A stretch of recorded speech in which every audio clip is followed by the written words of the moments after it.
ओए तू मेरी दराज से पैसे चोरी कर रहा है?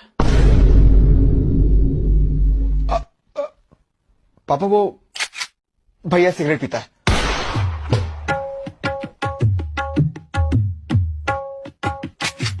पापा छोटे की गर्लफ्रेंड है। पापा याद है आपने भैया को 2 लाख रुपए दिए थे इन्वेस्ट करने के लिए? भैया ने वो पैसे जुए में उड़ा दिए। भैया ये ज्यादा हो रहा है। पापा याद है पिछली ईद पे दादा अबू सीढ़ियों से गिर गए थे? वो गिरे नहीं थे, इससे धक्का दिया था। ऑफिस पापा जो पिछले साल आपके ऑफिस में डाका पड़ा था वो भैया के दोस्तों ने मारा था।